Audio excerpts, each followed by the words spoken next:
Hello, and a warm welcome to all our participants from all around the world. We are celebrating International Archives Week under an inspiring theme, Archives are accessible, archives are for everyone. I am thrilled to have you join us for today's exciting webinar. I do hope that we will make the most of it and have a meaningful experience today. I would like to inform you that this webinar is being translated into French and vice versa. So should you need interpretation, please make use of the buttons at the bottom of the screen and you will activate this service. My name is Nampombe Saurombe, and I have the privilege of being your host today and facilitating this webinar, which has been organized by the Expert Group for Research Services and Outreach, otherwise known as IGRSO. This group is one of the many expert groups operating under the umbrella of the International Council on Archives. IGRSO primarily aims to improve access to archives, which encourages wider engagement with and the use of archival resources to meet diverse information needs. Our activities encompass a range of initiatives which include research projects, family engagement projects, educational programs, workshops, and webinars just like this. We also collaborate within the ICA family and with other stakeholders from beyond. This expert group comprises of 5 members, and I would just like to introduce them quickly to you today. This includes Joanne Smith, who is the Director General for Information and Collections from Library Parliament of Canada, Andrew Payne, who is the Head of Education and Outreach at the National Archives in the United Kingdom. We also have Dr. Maria Castrillo, Head of Collections, Access and Research, Imperial War Museums in the United Kingdom, Dr. Dennis Hormuth, Head of the University Archives from Hamburg University in Germany, and myself, Nampombe Saurombe, who is a professor and the chair of department for the Department of Information Science in the University of South Africa, which is in South Africa. So we have a very interesting group. And I also serve as the chair for this group. Thank you for choosing to join us for this exciting webinar, which is entitled, Are Archives Accessible? Partnering with communities to transform access to archives. This panel is going to explore innovative community-driven approaches to improving access to archives by centering the lived experiences and needs of historically marginalized groups. Panelists will share strategies for creating more equitable, inclusive, and responsive archival systems through direct collaboration with user communities, from Indigenous residential school survivors to persons with disabilities. Our speakers will present case studies today and their ongoing projects that challenge traditional archival practices by shifting power dynamics built into access systems and archival spaces. The panel will provide 3 examples which highlight the importance of relational approaches centered on respect, reciprocity, and co-creation, and offer practical insights for archivists looking to embed accessibility and justice into their daily work. Our first speaker, Ellen Oredsson, will present Sensing the Archives, an innovative educational workshop tailored specifically for blind and partially sighted students.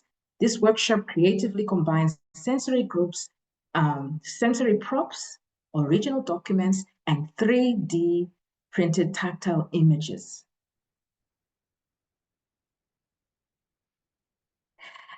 Following Ellen, we have Raymond Frogner, who will explore the inner workings of Canada's National Centre for Truth and Reconciliation. He will focus on the archives of the NCTR and the fascinating collaborative efforts that the repository is undertaking with Indigenous communities. And finally, last but not least, we're going to listen to Dr. Maria Castrillo and Dr. Anne-Marie Foster, who will discuss their project on archives and accessibility for disabled, chronically ill, and neurodiverse users, shedding light on the importance of inclusive practices within archival accessibility. We will listen to all three presentations today, and participants are encouraged to submit their questions in the Q&A section, which is available at the bottom of your screen. And at the end of the presentations, we will allow our presenters an opportunity to answer these questions. But as the session progresses, our presenters will start to answer these questions as well in the Q&A section. So please remember, you're going to use the Q&A section for your questions and comments and not the chat section. So if you have any questions during the session, drop them in the Q&A box. So at this moment in time, I know that we have very interesting presentations to listen to, and I am going to ask Ellen to come forth and start with her exciting presentation, and I will just briefly introduce her as she switches on her camera. Ellen Oredsson is a Digital Projects Officer in the Education and Outreach Department at the National Archives in the UK. She creates digital and online resources and projects that bring the archives collection to life for educators, students, and community groups. Previously, she was web content editor at M+, a museum of visual culture in Hong Kong. Thank you so much for joining us, Ellen, and I am going to hand over to you. Thank you. Thanks so much for that introduction, and I'm so happy to be here. It's an honor. I am speaking from London in the UK, where I work at the National Archives there. So I'm going to share my screen, and if my slides do not show up as they're supposed to, please just let me know verbally, because I won't be able to see the chat, I don't think. I'll share that now. Okay, so hopefully my slides are good to go. So I'm going to be presenting today about a project called Sensing the Archives, which is a workshop that we have designed in my department for blind and partially sighted students. So I'm going to just start by giving a quick background to the National Archives in case anyone doesn't know us. We're located in Kew in London, and we have collections spanning about 1,000 years. We have, over 14 million documents. So we have many, many documents stored in our repositories. But we have some iconic ones. For example, on the screen, I have a picture of the Domesday Book, which is our most iconic document, potentially. It's a survey of England and Wales by William the Conqueror in 1086. I've also got on the screen there one of the SOS messages from the Titanic, just to show the kind of range of documents that we have in the archives. Basically, it is the official archive of the UK government. I am the member of the Education and Outreach Department. So we comprise a number of different types of groups and activities. We have an on-site teaching team that teaches school groups who come on-site at the National Archives and also online. So I have a picture of that happening in the middle there. We have an education website where we have over 200 free lesson plans and classroom resources for history teachers spanning the national curriculum. And we also have a families team and an outreach team. I have a picture here on the right of our outreach activity, which is basically reaching out to community groups and underrepresented groups and bringing history to life through our collections. So I'm going to talk about this project. So this basically came out of a year-long research project that I did as part of the National Archives / RL UK Professional Fellowship Research Scheme. So I started this project because I felt that I really wanted to understand the audience group that is blind and partially sighted users, because I had to do a lot of accessibility work for this audience group in my website work, for example, and I didn't feel like I fully understood what this group actually needed, because we didn't really get any of those audience members on site in our educational offerings because we didn't really have any accessible workshops. And I wanted to create something that was not just accessible for blind and partially sighted school students, but also actually engaging and fun. So the way I did this was to try and talk to as many people as possible, people working with this field and people living with these conditions. And I also managed to form some really important collaborations through this research year. One of those collaborations was with someone called George Rhodes, whose name is on the screen here. So he is doing his PhD at the moment in 3D printed tactile images. So tactile images are essentially two-dimensional images, but created into kind of 3D reliefs so that you can actually feel what's on the image. They have a very long history. We actually have some tactile maps in our collection from the 1800s, but the new ways of doing this on using 3D printing rather than paper, which is kind of the way that it's been done for a long time, allows for a lot of opportunities, which we're very excited to be exploring through this collaboration. And the reason I was drawn to tactile images in particular is, as I'm sure a lot of you know, working in archives, a lot of our material is paper-based, or it's flat. So there isn't that much to show in a touch tour necessarily. We don't have that many sculptural objects, for example. So this meant that the vast majority of the material that we show students in our educational workshops were just not accessible through a simple touch tour. And also visual descriptions can only go so far. So this is why I was drawn to the idea of tactile images. So this idea came into being, and I wanted to test it out with a group of students. So we did a pilot workshop for a school, a specialist school for visually impaired students called New College Worcester. I worked with the head of history there called Jeanette Normanton-Airy, and we managed to arrange for a group of around 12 students from year 8 and 9 to come down to the archives.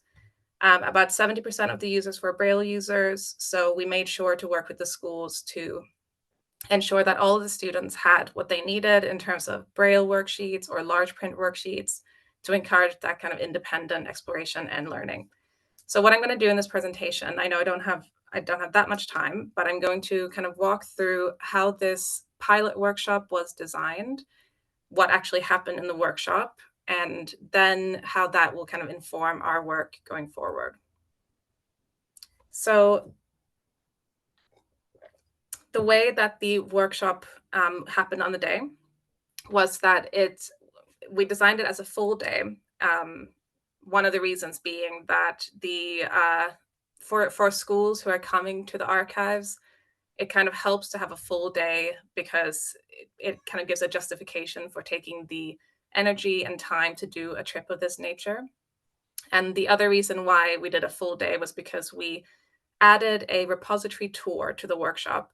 So for our regular workshops that we run in our program, we don't normally include a repository tour. And when I say repository tour, I basically mean taking the students through our storage rooms, which normally are not accessible to the majority of the public unless you manage to get on a tour. And one of the reasons we did this was because we wanted to kind of compensate for that lack of incidental visual learning that normally happens when a student enters the National Archives, in which case we often draw their attention to the way the building looks. Our building is a very large, brutalist building, and it's got tiny, tiny windows. It's enormous. The reason for that is, of course, to keep these millions and millions of documents safe. And that visual learning does not come across for this particular audience group. So we wanted them to feel how big the space is by walking through those repositories.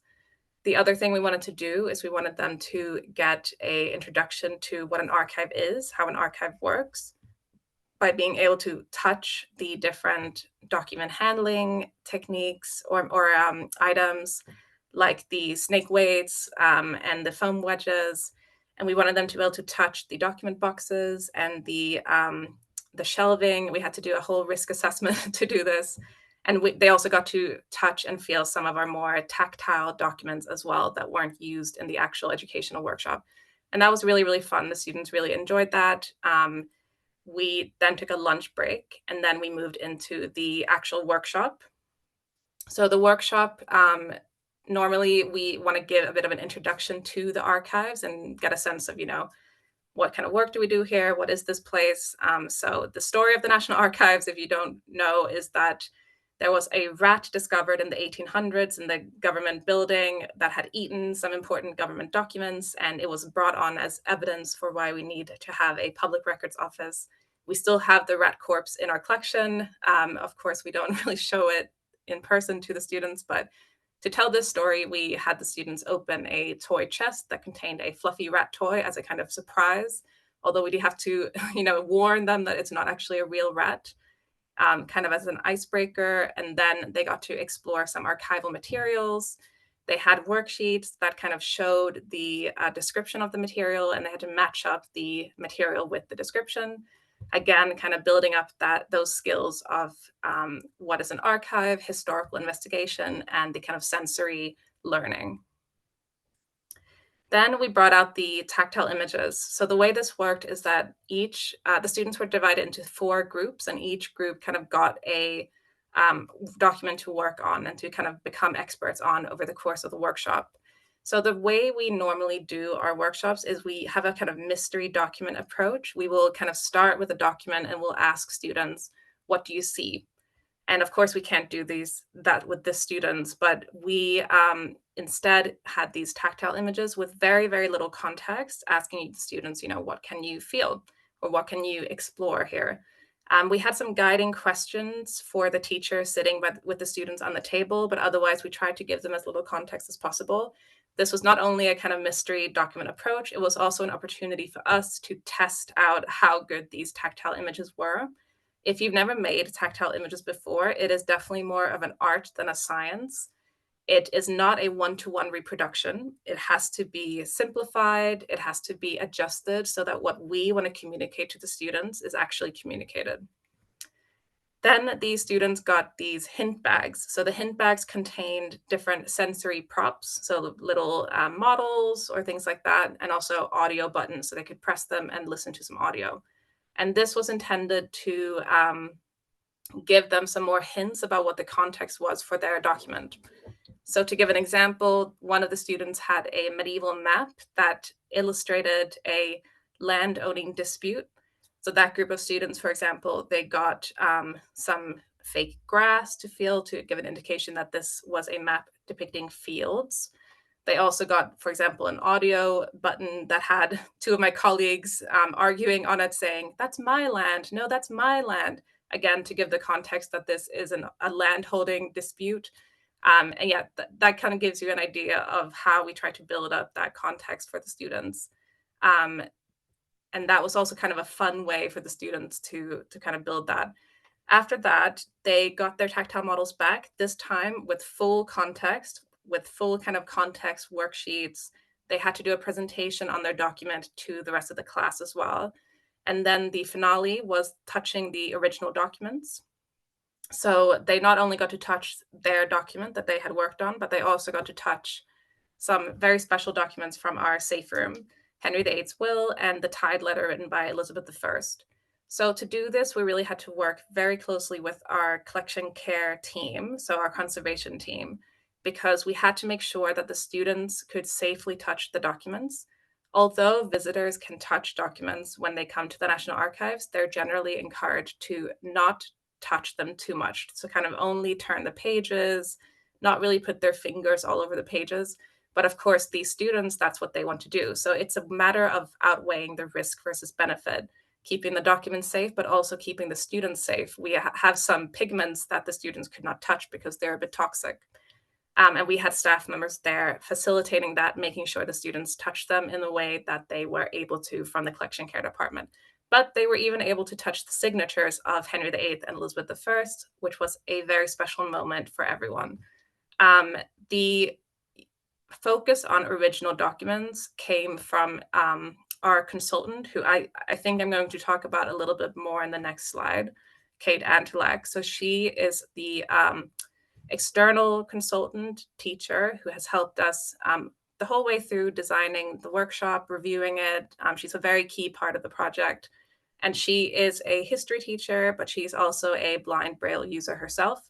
And when she visited the National Archives, she really emphasized that touching something that a historical figure has touched is very, very powerful for this audience group. Of course, it's powerful for all of us, but she really emphasized the how especially powerful it is for these students who really have an emphasis on touch as a way in which to interact with the world. So that's why we had such a big emphasis on original documents and made sure that the students could touch those. Okay, so in designing this workshop, I mentioned already how it's built on this collaboration with George Rhodes, who used this workshop as a case study for his PhD on the tactile images. I also mentioned Jeanette Normanton-Airy, who is head of history at New College Worcester. Again, very helpful in helping put together this kind of test group, so to speak. It necessitated kind of rethinking our approach to designing lesson plans, because we didn't want to just kind of take something that was designed for sighted students and kind of, I don't know, make it accessible through adding on accessible alternatives. We wanted to design something from the ground up that was for these students specifically. We worked, as I mentioned, with Kate Antelak, our consultant. I felt like it was very important to have someone who has the history teaching experience, but also has the lived experience as a blind person to actually feed in on how effective this is, how helpful, how engaging it is. The other important thing about working with Kate was that she could kind of give training to our staff. She could kind of help them feel comfortable working with these students. So she trained the teacher and also the people doing the tour. There was some nervousness, especially with the teacher, that, you know, will I say the wrong thing? Will I kind of do something that is offensive? And talking to Kate and working with Kate was really helpful in making sure that our staff felt relaxed and confident walking into this workshop. We also made sure that we had a very relaxed time schedule. We made sure, for example, that the students got to sit down and have some juice when they first arrived, that we understand that even though there were no mobility issues, sometimes there can be some slowness in getting from place to place, sometimes due to the needs of this audience group. So we made sure that things were relaxed. We also made sure that the teachers got the schedule ahead of time so that they could explain to the students what was going to happen, and any anxiety from the students could then be kind of dispelled. So now I'm going to show you the tactile models because they are beautiful. So this is a tactile version of a map from the 1819 incident at St. Peter's Field, the Peterloo Massacre, as it's known. You can kind of see that it's not a one-to-one reproduction. So we're trying to do a simplified version that communicates what we want to communicate. And this, again, it is a work in progress. We are still learning, but we are getting there. This is an engraving of the Peterloo Massacre and the tactile version. These kind of images that are kind of side views rather than top-down maps are much harder to do. So we are really still trying to refine our approach here. This is the medieval map of landowning. This is my favorite tactile model. I love the little bridges and the little villages around. And you can also see in this one that the 3D printing allows us to kind of create textures, so that the water has one texture, the grass has another texture, and that is kind of a benefit to using 3D printing. This is a Tudor illustration of the meeting at Carberry Hill between Mary, Queen of Scots, and the lords opposed to her. And this is the wage slip of John Blank. He was a Black trumpeter in Henry VIII's court. And you can see it's mainly calligraphy, which we were kind of worried would not work, but the school actually requested it. And it turned out to be very successful because the students could actually experience calligraphy maybe for the first time. Okay, so I think I only have maybe 1 or 2 minutes left. So I'm just quickly going to say that, of course, we wanted to take feedback from the students and from the teachers to make sure that this actually is a successful workshop. So I've just drawn out a few pieces of feedback. I don't think I have time to read them all, but it was very successful, the feedback. So we were very happy to see that. We took feedback from the students using feedback forms on the day. And we also had in-depth interviews with the teachers a few weeks afterwards. And it kind of gave us some good idea of like how successful this workshop was. And it really gave us the indication that it's something we want to keep doing. So we're currently working on integrating it into our permanent offerings. So if you do want to kind of hear updates, which will be coming quite soon, I think, do subscribe to our education service newsletter, or you can, of course, get in touch with me as well. Yeah, hopefully that was 20 minutes. So thank you so much. And yeah, happy to answer any questions. Thank you so much, Ellen. That is an amazing work that you are doing. And I see in the Q&A box, you already have a few questions. So people are really excited, and even in the chat. But I just want to remind everyone that if you have questions, please put them in the Q&A section. Ellen will start to attend to those questions, but we'll also allow her to speak again at the end. So that was Ellen. Thank you. That was very exciting. And we hope to talk a little bit more about your presentation later. We're moving on to our second presentation of the day. And today we are honored to have Raymond Frogner, who is the Senior Director of Research and the head of the archives at the National Center for Truth and Reconciliation in Canada. He is also the co-chair for the International Council for Archives Committee on Indigenous Matters. In 2019, he was the principal author of the ICA's Tendaya Adelaide Declaration that we all know so well, which outlined the ICA's position on Indigenous self-determination and archives. Two of his articles in Archivaria on these topics won the W.K. Lem Award. Congratulations. He continues to publish and present on issues of Indigenous identity, rights, and social memory. In 2020, he was nominated as a Fellow of the Association of Canadian Archivists. And in 2022, he was appointed to the National Administration Committee to support the investigation of unmarked burial sites of residential school children. We're so grateful that you could spare some time to be with us today, Raymond. And I would just like to hand it over to you to hear about the amazing work that you're doing at the NCTR. Thank you.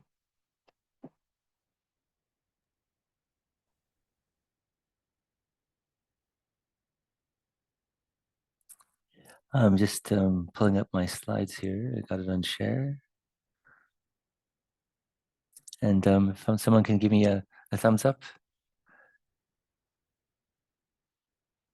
Okay, many thumbs. Okay.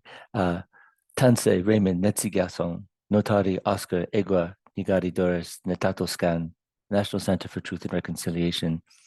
Bonjour, je m'appelle Raymond, je suis le directeur de recherche et le directeur des archives pour le Centre national pour la vérité et la réconciliation.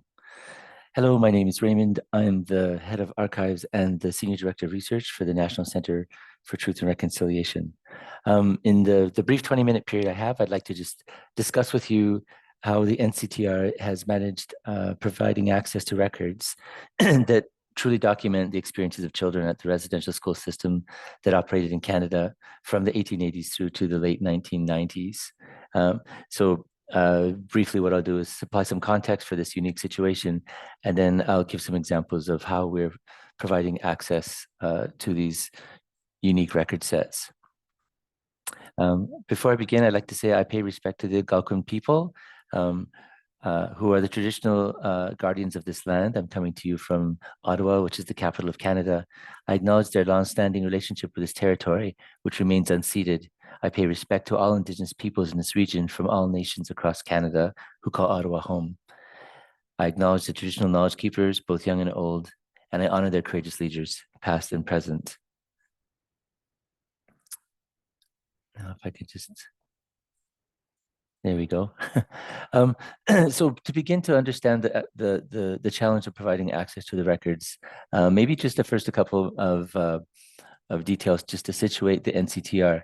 So the National Center for Truth and Reconciliation was created in 2015 after the Truth and Reconciliation Commission, which was a commission struck by the federal government in 2007, was tasked with the mandate, amongst others, to create as comprehensive as possible, as the wording suggested in what was called the Indian Residential School Settlement Agreement, a resource base to understand the history and legacy of the residential school system in Canada.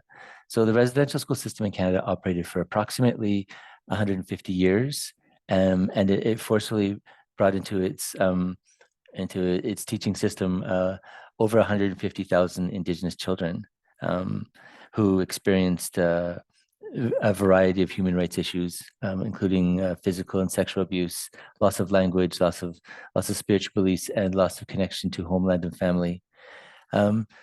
So in the fullness of time, as these issues evolved and the legal system, both domestic and international, began to recognize human rights, Indigenous peoples in Canada were able to strike this agreement in 2007 with the federal government and a collection of provincial governments and religious orders that were responsible for the operation of these schools. So the TRC from 2007 to 2015 created over a collection of over 4 million digital records from over 150 different sources, which documented this experience of the residential school system and its legacies. So just to give you a walkthrough for some of the challenges that are involved in providing access to this set of records, which I should also point out includes over 7,000 recorded testimonies of survivors and their families, which we continually add to on a yearly basis. So in addition to the predominantly textual records that have been reproduced from various archives, there's also a considerable volume of AV records that we've been working with the National Film Board, in fact, to set up a repository to transfer to long-term preservation formats, provide the appropriate preservation and access metadata so that these recordings, our most precious holdings at the archives, will be made available for future generations. But maybe just to set the interpretive framework a little bit for the 20th century and the environment that actually made it possible for the NCTR to exist, there were several breakthroughs on the international stage in the evolution of human rights over state rights. And this fundamentally set the groundwork for the existence of both the TRC Commission to investigate the school system and the NCTR to be a resource base to continue to interrogate the system, how it operated, and what was its legacies. So it truly began the stage truly began to be set in 1948 with the Universal Declaration on Human Rights. And in this period, we began to see for the very first time in the history of common law, the fact that human rights became judicially recognizable or cognizable, as they would say in the courts, which was a significant breakthrough. And from that, the discussion continued on an international level at the UN in particular, to the point where in 1966, there were 2 international covenants released, one on economic, social, and cultural rights, one on civil and political rights, that both recognized human rights on an international stage.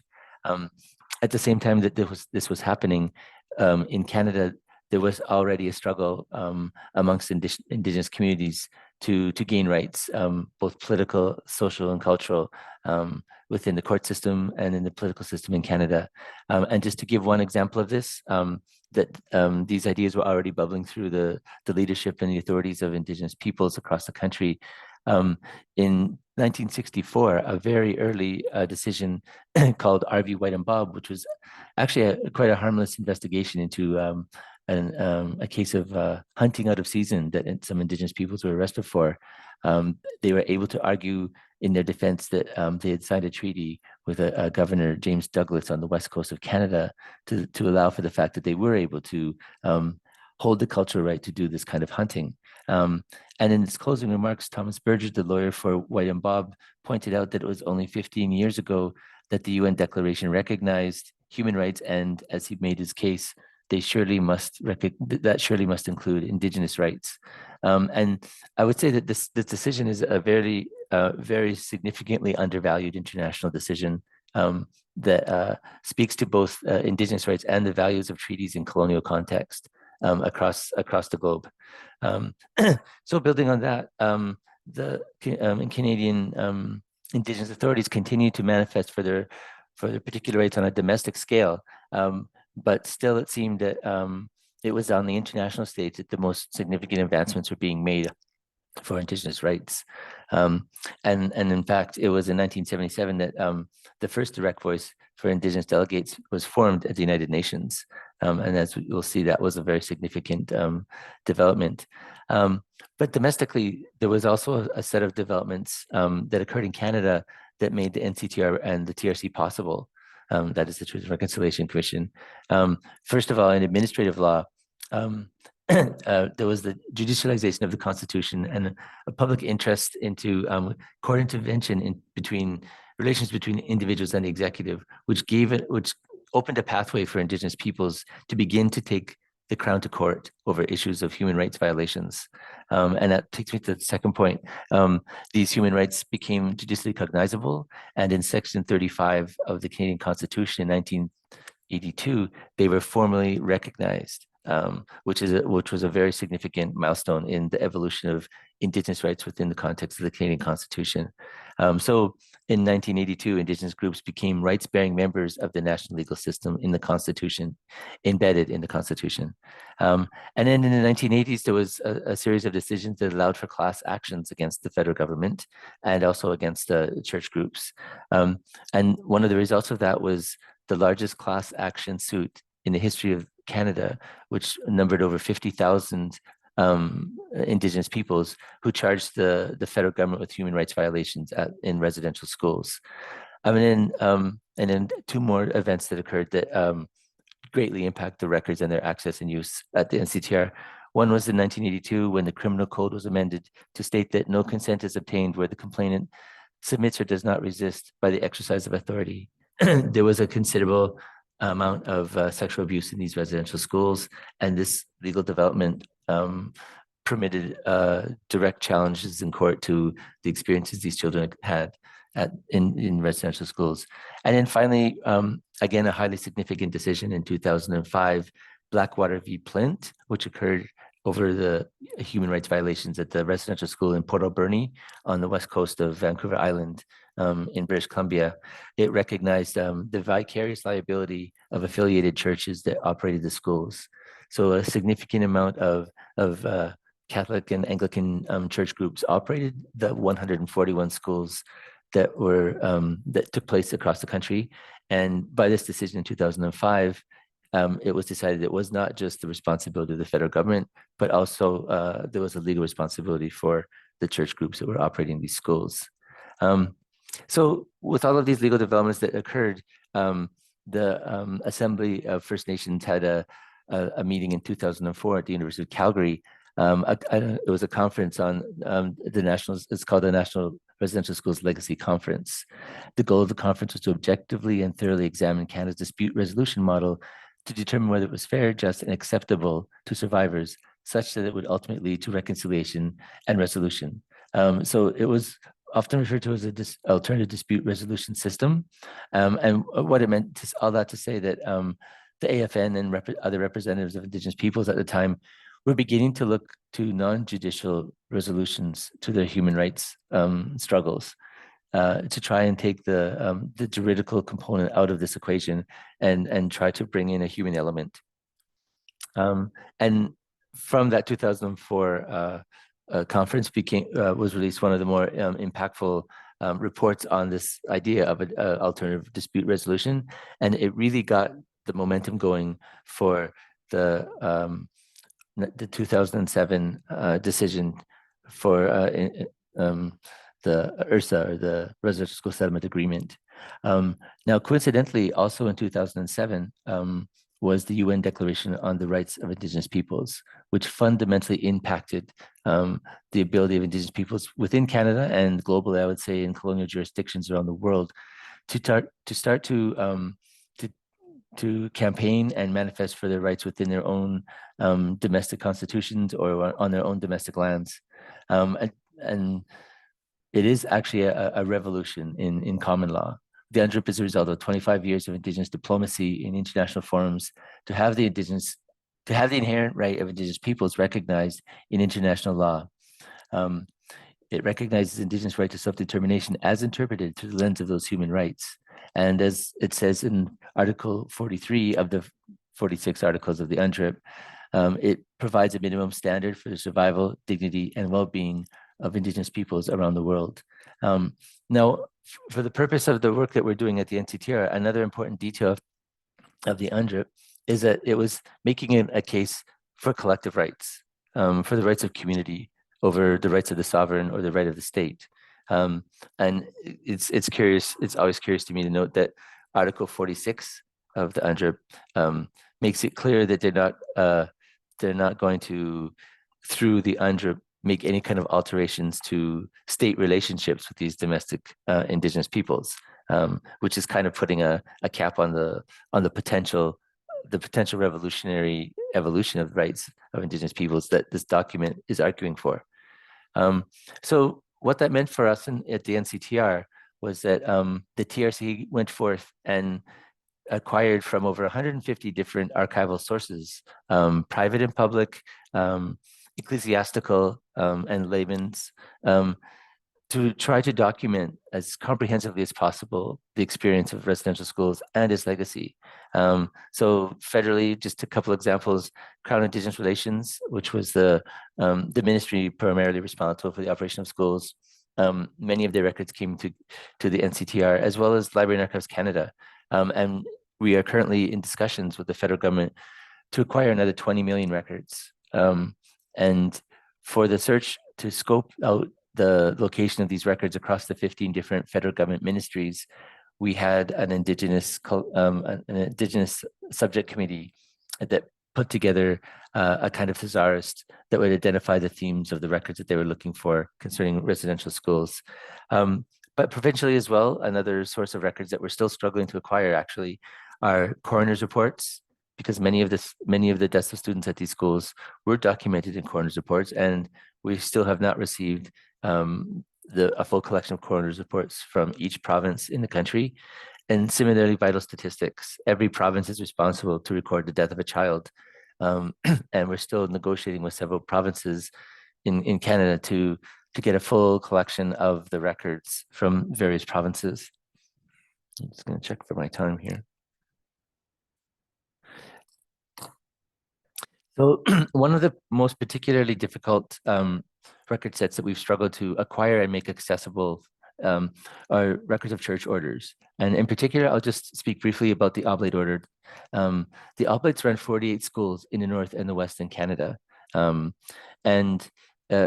It was actually in 1991 that the Oblates first made a formal public apology for events that occurred in residential schools that could be described as violations of human rights against the children that were under their authority. And at that 1991 declaration, it was promised that the records of the Oblate Order would be made open so that a full understanding of these events could be made possible. And I would say, in addition to the UNDRIP, we also lean heavily on the Joanne Orlenker principles, which argue for the right of a victim to know the truth of their experiences, a right to reparations, a guarantee of non-recurrence.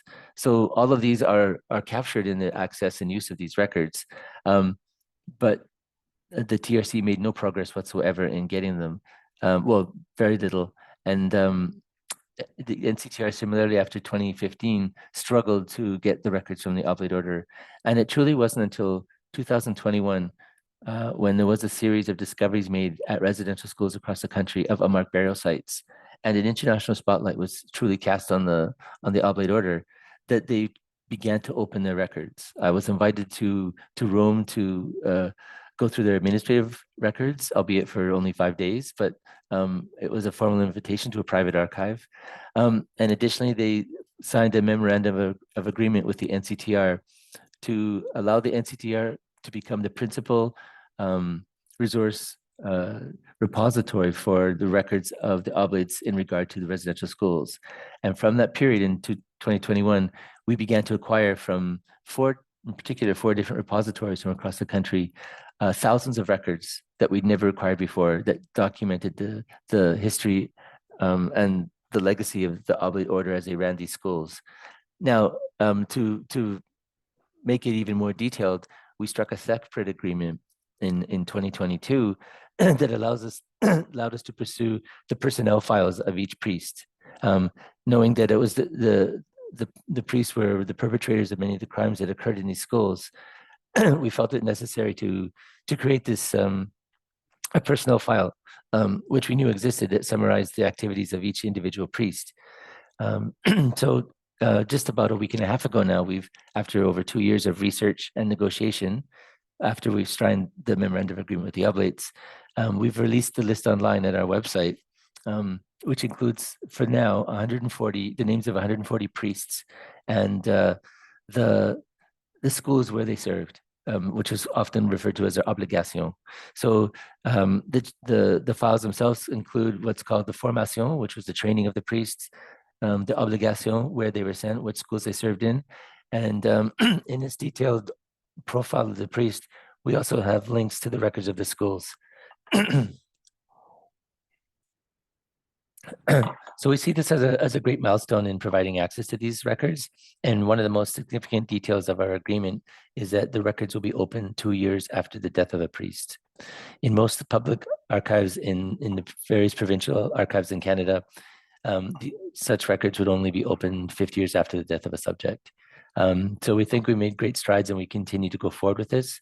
We've started with the names of 140 priests.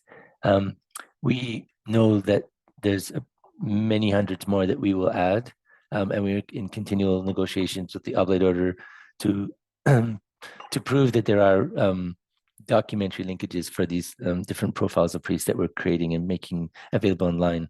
Now, curiously, as you see, I've also mentioned Les Sœurs Grises and the Sisters of St. Anne. They were both very active, working hand in hand with the oblate order to operate these schools, both as teachers and as nurses and other administrators at these schools. And I've raised with the Sœurs Grises in particular the potential of doing a similar project and identifying all the sisters that operated or were active in these schools. And for the moment, they've refused to or declined to do so. So we'll continue to pursue this issue. And as I've said before, it's to make as a resource base that is most comprehensive for the study of the residential school experience and its legacy. It's not always just to chase perpetrators, but it's to just have a holistic understanding for the purposes of reconciliation, to heal, and to move forward from these events, which all of Canada needs to own and recognize. Now, having these records at the NCTR brings us to a second challenge that's equally difficult for us. When the TRC closed its operations in 2015, it finished its work as a federal government royal commission. So they were under federal government privacy laws. When they transferred the records to the NCTR, we were operating in a provincial jurisdiction, that is the province of Manitoba. And so to ensure that there was some kind of privacy legislation and to keep these very sensitive records from being freely and openly available in the public domain, we were placed under the Freedom of Information and Protection of Privacy Act, also known as FIPA, and also the Protection of Health, FIA Act. But both of those acts require that all of the records that we hold to be made available must first go through proactive release. And that's a legal requirement that we just simply cannot get around. And what that means is that when researchers do come to us and request copies, or even survivors, we can't simply pass them over. We have to first pass them through our Office of Access and Privacy to review the records for any third-party personal information that might be of harm. So that does slow down the process considerably. And one of the original commissioners of the TRC, the Honorable Murray Sinclair, who recently passed, once said to me that, not jokingly, but sort of wistfully, that if he was a younger man, he would take this legislation to court using Section 35, which I mentioned previously of the Constitution, to argue that this was a violation of Indigenous rights by preventing or slowing down the process of gaining access to these records. So the debate continues, but in order to provide access to these records, this is one of the main struggles that we continue to hold. But to sum up, we are now in the process of creating what we're thinking of as describing as a decolonizing archive, which I always say has maybe at least 6 characteristics. It recognizes the embedded colonizing role played by traditional colonial archives. It acknowledges the overlapping multiplicity of rights, provenance, and the diverse meanings embodied in the archival document. It's a living archive, a place of gathering and participation. It provides a social memory infrastructure, including the memory practices of knowledge keepers, elders, and artists of the local communities. It breaks out of the textual paradigm of archival evidence to recognize that memory can be captured in regalia, in song, in poetry, and in other manners, in other media. And finally, it offers a safe and accessible space to gain knowledge, to negotiate, to reconcile, and to share truths. So thank you very much. Miigwech. Thank you so much, Raymond, for that presentation. Coming from South Africa, I can relate. And I think we'll have further discussions at the end of the session on the work that you're doing. It is important, it is painful, but the truth needs to be known.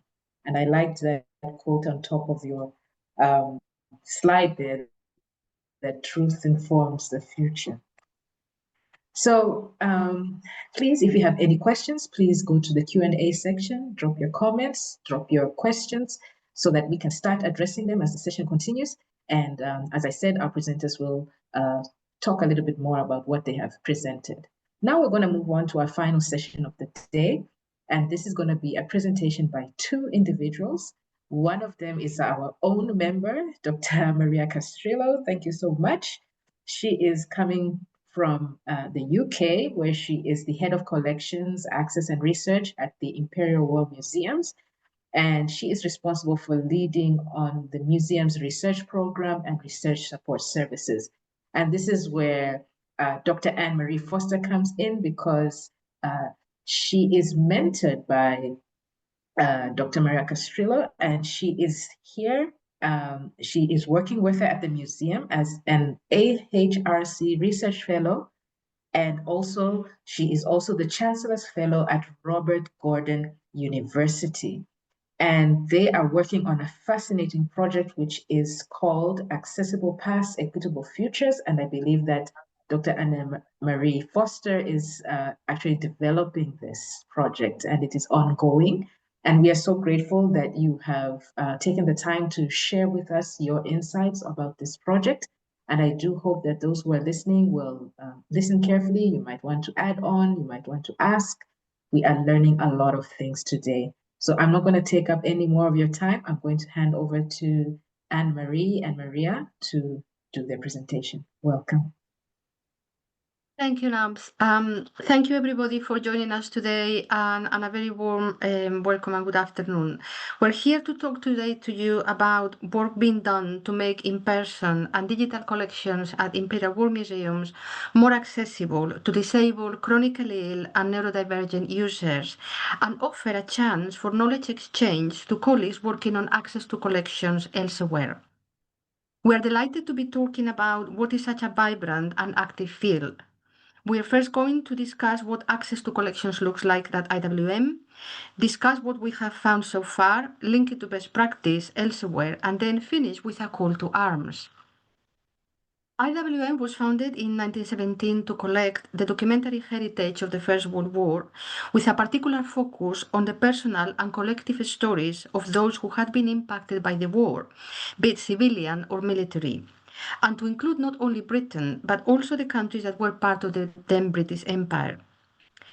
IWM was conceived as a social history rather than a purely military history museum, and this has continued to this day. On the outbreak of the Second World War, the museum decided to collect its documentary and material culture legacy. And then from 1950, it included all other conflicts where Britain and its former empire had been involved. To this day, the museum continues to collect very proactively past and contemporary conflicts. IWM's collection currently holds over 33.5 million items across archives, printed material, photographs, sound recordings, film footage, corporate records, a major British art collection, and 3D objects and artifacts. Providing public access to this content for researchers presents significant challenges, as the museum needs to balance copyright restrictions with sensitivity reviews, and at the same time consider how that access is mediated and facilitated for members of the public, both in digital and in physical spaces. This also encompasses the technical solutions to do so.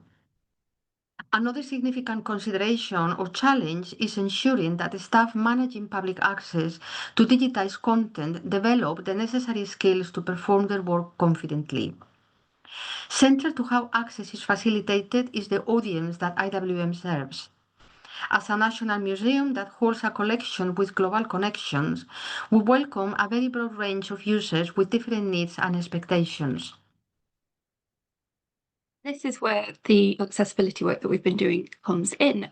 So today we're going to briefly talk to you about two projects, mostly about the Accessible Past Equitable Futures project, based at IWM, as you've already heard, which is the work that I'm undertaking under the mentorship of Maria, who's been fantastic, I must say. So the project very broadly focuses on making kind of accessibility to archival collections for disabled, chronically ill and neurodivergent users a priority at IWM. This is currently being achieved by co-designing and co-creating guidance and best practice with disabled users and museum staff at the same time, which we'll be sharing a little bit later this year. And I will later cheekily put in a second slide about another project that we're both involved in called Divergent Minds in the Archive, which I'm currently a co-investigator on, which was co-created with colleagues at Liverpool John Moores University in the UK and has a selection of University UK archival partners, I apologise, including, of course, Dr. Castrillo Yamas, as well as colleagues at Gwent Archives, Glamorgan Archives, Liverpool Records Office, History UK, Tyne and Weir Archives, and the Scottish Council on Archives, who are all helping shape this research. And this second project is specifically about archive access for neurodivergent users. So all of this research really rests on the premise that there's a clear need for work in this sector. So in 2023, a report found that, and I quote, "Currently archival science and archive studies do not fully understand disability, and until they do, will not be accessible to disabled people." There is, of course, a long history of individuals and organisations working in this area of access. Grayson Brillmeyer and Lydia Tang, for example, have just released their book Preserving Disability, which not only documents that kind of history of archival access, but shows the incredible work being done on access in North America, which covers everything from collections access through to hiring practices, or indeed hiring barriers for disabled archivists. And I do encourage you all to share any projects that you're involved with in the comments as well, to develop our knowledge of what's going on across the sector. But access for disabled users cuts across practical barriers to social ones, as accessibility is an emotional experience tied to a sense of belonging, of feeling valued, and of course being cared for. Conversely, when accessibility in archives is deprioritised, disabled users feel a deep sense of unbelonging.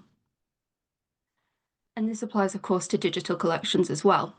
So a 2020 UNESCO report was damning in its assertion that most cultural heritage organisations do not directly consider accessibility issues when creating digitised content, which means that it is frequently inaccessible to people with disabilities. And this is still the case for the majority of cultural heritage organisations. So to put this into a more specific context, in the context that Maria and I are working in, imperial museums have a legal duty to provide accessible heritage material through first the Equalities Act and an accessible website through the UK accessibility regulations, which are all based on international web content accessibility guideline standards. However, and this is where our project comes in, digitised historical material does not always share the need to be immediately accessible. It's an access grey area, which is covered under some disability legislation, but not others in the UK. So this is very often compounded by the fact that the very collection software we use, for example, as Erin Baucom has described, has loopholes in it, which allows vendors to delay implementation of accessibility standards indefinitely. And that's something that we've found, particularly in our work. So the work that we've been doing at IWM rests on the premise that this is not good enough. So the legal protection for disabled users often only addresses the bare minimum of what needs to be done to create welcoming anti-ableist spaces, only providing access for disabled users after they've pointed out how inaccessible something is, and often producing this accessible version with a delay is not, I think we would argue, gold standard access. So this project began as a way of thinking through what best access, again, at scale and for a lot of different kind of disabled users could look like at a large organisation, including trying to work out how and why we would do this in our specific context. So for the next few minutes, we're going to discuss IWM's digital access before then going on to in-person barriers and opportunities for change. To begin with, this work involved first looking at our existing and potential disabled users and how they chose to engage with our digitized collections. Recent market research commissioned by IWM just last year on non-users of our collections and surprisingly found out that those who had any form of disability, including learning disabilities or long-term conditions, were significantly more likely to say that they would use IWM Collection Search, which is our public access catalogue, as their main source to access and research our collections. And this was an average of 49% of those who responded and who declared to have some form of disability. The other part of this equation also involves looking at the user journey to our born digital collection.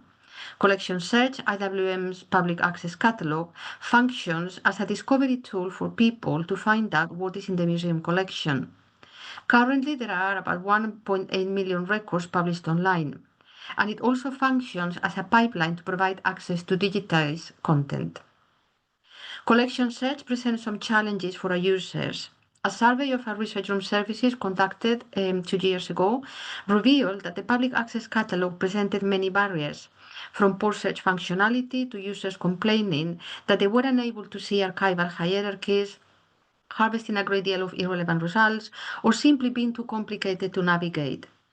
These results were mirrored in a 2024 survey, which is specifically focused on accessibility, finding that users found the system confusing and hard to access altogether without things like adjustable fonts, backgrounds, and zoom capabilities.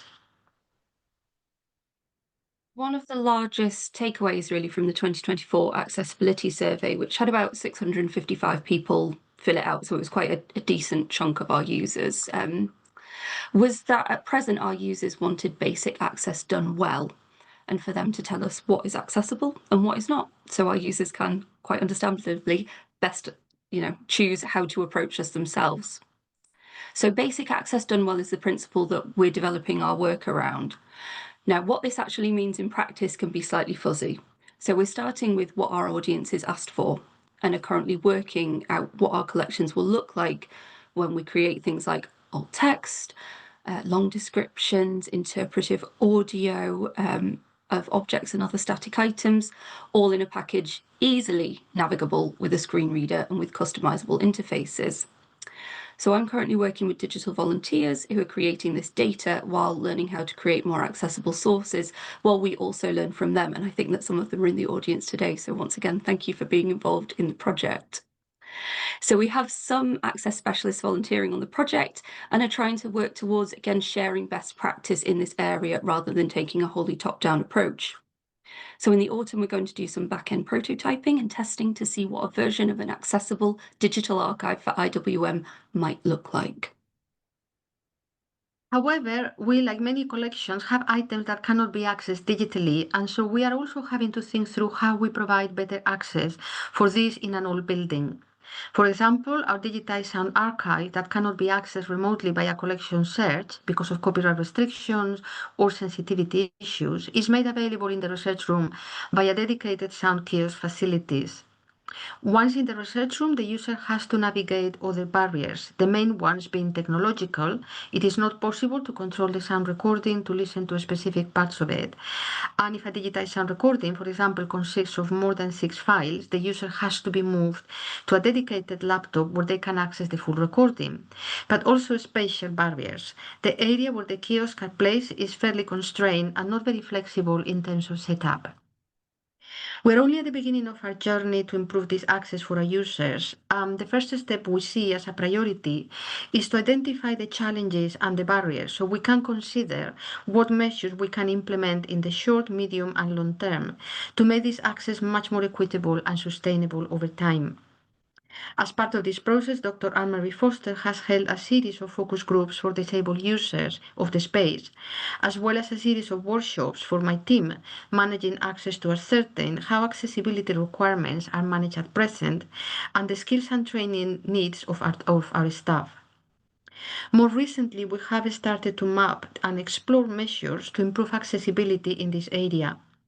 We're slowly making basic changes to the physical setup and working out how best to explain this to our users through a specific disability access guide. Access guides are where the second project, Divergent Minds in the Archive, comes in, as a UK national project which is trying to understand how archives can better provide access for neurodivergent archive users, including staff in particular. So in this project, we've joined with sector partners to try and unpick access barriers that neurodivergent users of archives face, from sensory issues such as temperature regulation through to the cognitive load of finding the right kind of access information consistently and especially across multiple archival websites.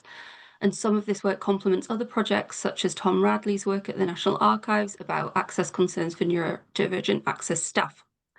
This project is ongoing, but if you do want to join the mailing list, the QR code will take you there, or I'll drop this into the chat in a moment. But we're going to be coming up with hopefully some guidance, neurodivergent access guide template that you might want to talk about in your archive. And again, just trying to create a community of practice who are interested in discussing this more broadly. So please do sign up to that. For this work to be successful and sustained, cultural change is needed within an organization to ensure the needs of disabled researchers are no longer an afterthought, but an essential part of how spaces deliver equitable access to their collections that can deliver real value for all archive users. Within the IWM project, we have started to affect some of this change by building relationships across different teams internally and more specifically with access and inclusion and also with digital engagement. The project has fed into a new access and inclusion strategy and action plan at IWM, and a draft strategy outlining key accessibility interventions in order of priority and funding opportunity is currently being developed. However, the project is now halfway through its life cycle, and we need to start planning and thinking for afterlives of it and make this sustainable in the long term. This cuts to the heart of both the opportunities and the challenges of this work. As with all accessibility work, planning it before you start is much easier than retroactively trying to shape collections to an inaccessible mold. So this presentation is as much a plea for others working in this area to share their experiences of embedding access at scale, as it is a call for those dealing with both digital archives and physical archives to consider accessibility better from the get-go. Without pressure from the sector, our backend systems and software will remain inaccessible. And without extensive testing, feedback loops, and development, our collections will remain inaccessible. Even more important than that, we need to, I think, become better at advertising what we're doing and making it easy for disabled users to work out if or how they can engage with our content. So as one survey respondent said, it's the mental load of working out what is accessible as much as the accessibility itself.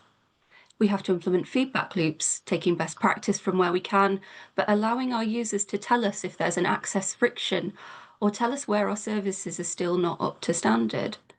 And this requires vulnerability and honesty.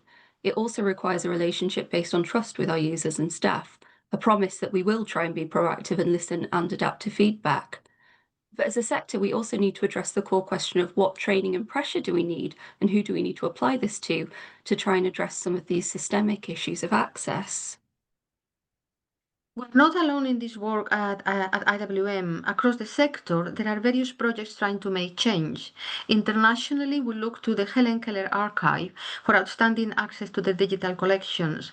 Within the UK, the Disabled People's Archive are doing a fantastic job of leading what digital accessibility could look like. There are too many projects to list here, to be listed here in this presentation, but a special mention should be given to Philip Mills-Smith, currently chair of the Archives and Records Association UK Diversity Allies, who has been doing tireless work in disability archiving and access in the UK. Other projects have turned to the digital for accessibility, such as the Frick Collection or the Communities and Crowds project, used to digital crowdsourcing to add alt text to the collections. Other UK-based projects have looked to artificial intelligence, such as the Museum of London, which has added alt text to its collections using this technology. We can also look to research libraries and our university library colleagues who are providing access for disabled students to help us understand how other collection services can follow suit.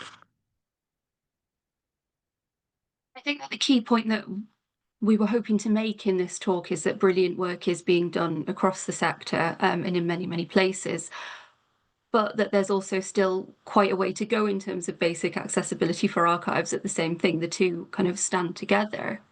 And building this into our workflows is key to change. This is not in itself a revolutionary statement, but a moment where we're looking at how to build collections in more equitable spaces, while working in spaces that in many countries, this one included, are seeing outward attacks on EDI. We need to have some serious discussions as a sector about who we're leaving out of collections by access, by virtue of their inaccessible design. So now is the time to think about how we can embed access to our rich collections, as well as the opportunities for engagement this can afford. And we're really looking forward to hearing more about your experiences in this area. Thank you very much. Yeah.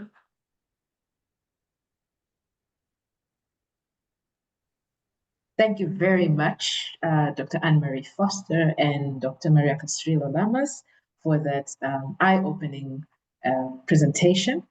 And now, ladies and gentlemen, we have heard all three presentations.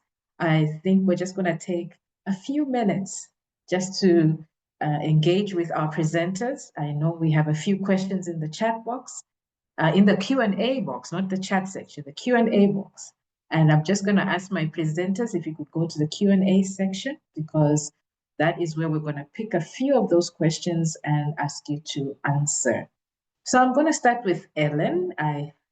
Ellen, I see, but judging from the emojis and the hearts that we've been getting, people have enjoyed all presentations. And we just want to say thank you to each and every one of you for presenting. So Ellen, starting off with you on your exciting presentation at the beginning of the session, I think we have like 3 questions there for you. And we'll quickly go through that and allow you to answer that in a minute or two. The first one was asking whether, saying that this is indeed a fabulous project and whether it included scent and smell. We saw a lot of the participants feeling and touching, and now they would like to know if scent and smell was also involved. And I think they're also asking about costs. It's amazing. We know that these amazing projects come with a price tag. So if you could mention that, and very quickly, any key takeaways you'd like to advise anybody else who's going to embark on such a project. Over to you, Ellen, in 2 minutes. Thank you. Okay, I'll try and answer all of them in 2 minutes. So first of all, scent and smell, yes, definitely. So we wanted to, we want to experiment much more with this. We did involve smell a little bit. So we bought these smell pots. They're just like plastic with like holes in the top. We wanted to experiment with putting organic materials in there and using that as the basis for scent. And the reason for that is because we were worried about using artificial scent because it can be a bit overwhelming and a bit like overstimulating. So we did try this out. We tried it with grass. Unfortunately, it didn't really work very well. So we decided to leave that out. What we did use in the actual workshop was peat, so burnt peat. because the medieval map was a map of peat lands. So I had to kind of stand outside the archives with a lighter in the morning and kind of burn the peat in the scent box. We do want to do more experimentation with that. So that this was just kind of our initial thing. But yeah, we are thinking about scent and smell a lot. And I know a lot of my colleagues in the department are working with scent and smell in their outreach program. For example, the outreach team is working a lot with scents, with kind of artificial scents.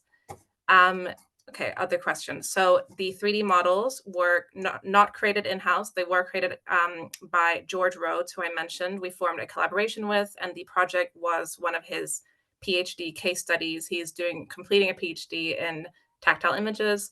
He is definitely someone you can contact. And after I answer these questions, I'm going to put my contact details and also his name in the chat. In terms of what it costs, I don't want to put numbers in his mouth because I know that each quote is very context-based and it depends on, how big is it, what is it that's going to be made tactile, all this. So no, I would say probably no more than like a few £100 for like a kind of this size model. So it's not like extortionately expensive. There are cheaper ways of creating tactile images through swell paper, for example, and also the RNIB, I believe, can produce tactile images as well. But if you're interested in a 3D printed one as beautiful as the ones that I showed, I would reach out to George. And again, I will put that information in the chat. I know he's working with other museums as well in London. Then I hope I'm not going over time. Then I also saw there was a question about the other pads taken and stuff or not taken, anything that was particularly challenging to translate for the visually impaired students. So it was, it was less about like trying to translate one-to-one and more about trying to think about what kind of inquiry questions do we want to ask? How do we want to ask students to approach the documents? So that was the main difference. I will say that one of the challenges has definitely been choosing documents, because we want to choose documents for the students to look at that are engaging and interesting. And what's engaging and interesting for these students is different than for sighted students. One example is we're trying to select more documents right now to make tactile models of, because we're expanding the project and we're working with Kate. So one of the documents we have for sighted students is the Doomsday Book. It's too sensitive to actually bring out of the safe room. So we have facsimiles that look exactly the same as the Doomsday Book that we use for students. They look exactly the same. They do not feel exactly the same. So we suggested this to Kate. She had a feel of them. She said, this will not be interesting to them. They can't, this doesn't feel historical or interesting. So a lot of documents that we would think would be interesting for students are not interesting for these students. So this is why the document selection has been, a process of us learning that, and also what documents we select to be made into tactile images. So I think that was all of it. I think you've covered most of it, and thank you for raising the importance. You covered everything, and especially in involving them in knowing what is important for them. Thank you very much, Ellen. We're going to move on to Raymond. Raymond, I saw a comment in the chat box saying that this indeed was important work. It has to be done, painful as it is. And your question here says, this work must be emotionally draining. How do you manage self-care for researchers involved and for those who will use those records? Over to you, Raymond. That's a very good question. It is a trauma-informed kind of research, and you'll notice on our website, almost every page has a helpline, so researchers can call for counseling when they're doing this kind of research. We have 2 spiritual guides that are at the center on a regular basis. I speak to them personally on a weekly basis, but researchers can also talk to them about their health issues, depression, other traumatic events that might occur when going through these files. And we also encourage people to practice self-care themselves. We do our best to frame this research in an Indigenous spiritual perspective. We are constantly holding ceremony for different events, including even just accessioning the records. We have a special pipe ceremony that we hold when we bring in new records that we think are of value for communities. But there is always an issue of trauma in doing this research, and it has to be done with a tremendous amount of self-care. Thank you so much for sharing that. It is a topic that needs a whole day, but we really appreciate the work you are doing with the NCTR, and we just continue and pray that you grow from strength to strength.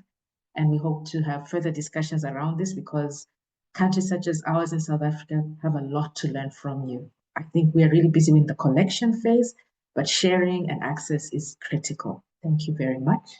And we're going to go on to Anne-Marie and Maria. We have a question there for Anne-Marie Foster, and we see somebody working with a special collection there. And I'm just going to read the last part because I think you have read the question, and they're talking about if there are any other key must-haves that you would recommend for newborn digital archives. I'm going to hand it over to Anne-Marie to tackle that one. Thank you. Thank you. It's an excellent question and a very big one, so I'll try and keep this succinct. Basically, I would say, how much are you prioritizing testing for disabled users during your development stage? That's a really big thing that often gets missed. I think that we're very good at saying that we need to provide alt text, longer descriptions, which is kind of a meatier version of that, and even transcriptions, so people with screen readers can access the items. But we don't always think about how we're going to test those websites when we have that information. So if you're doing it on a relatively small scale, there are self-tests that you can do at home. And the UK government has quite a good guide for self-testing websites against WCAG recommendations, web content accessibility guideline standards. So you can do that yourself. But do just drop me an email if you want that written down rather than verbally. And Ellen, I don't know if you've got anything to add, because I know that you have a lot of expertise in this area as well. I mean, not more than you, definitely. But yeah, I mean, I totally agree with you. Testing is everything, and like going straight to users. So I love what you guys did with your survey of your users, and that's what we're trying to do as well with our work. Yeah. Thank you so much, ladies, and we really are impressed with the work you're doing, and keep it up. We are so grateful to all our presenters. I don't know if Dr. Maria, if you want to say something quickly before we go to our vote of thanks, or are you covered? And that's all fine. Oh, okay. Thank you so much. I just want to say thank you to our participants for dropping off those questions, and our presenters have said that they will share some information in the chat if you would like to contact them. Now I'm going to hand over to one of our IGASO members, Dr. Dennis Hormuth, sitting in Hamburg, Germany, to do the vote of thanks. And when he is finished, we will just wave to you, and that will be the end of our webinar. I'm going to remind you that this webinar is also going to be available on YouTube if you ever want to go back to it. So this is not the end. Please do make others aware of this important information so that they can also learn and make a difference. Dennis, it's your turn. So it's my turn to say a few closing words, and above all to say a very, very great thank you. And first of all, I would like to thank our wonderful audience, 199 participants at the top. I think this is quite a good number. And we are delighted by your interest and the many questions and comments on the chat and in the Q&A box. Thank you very much for being so active. Then, of course, I would like to express my special thanks to our speakers, Ellen, for her contribution to our meeting and also for her everyday work in making archives accessible to visually impaired people. To Maria and Anne-Marie for the insight into their project on accessibility of archives for disabled, chronically ill, and neurodivergent users. And I would like to thank Raymond for his contribution to the webinar and his work on the decolonization of archiving. All these three projects strengthen inclusion, participation, and solidarity in our societies. I wish you every success and much enjoyment in your everyday work.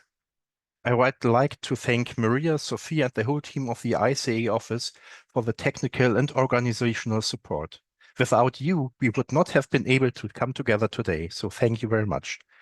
I would also like to express my heartfelt thanks to our interpreters, Christine Cross and Maura Pauline, for their excellent work. And I would like to thank my colleagues from the ICA Expert Group on Research Service and Outreach, as they are Nampombe, Saurombe, Joanna Smith, Maria Castrillo, and Andrew Payne. Thank you very much for organizing this event and for the wonderful cooperation in our daily work. So I think that's it for today. So goodbye to you all. Come home safely and have a wonderful day.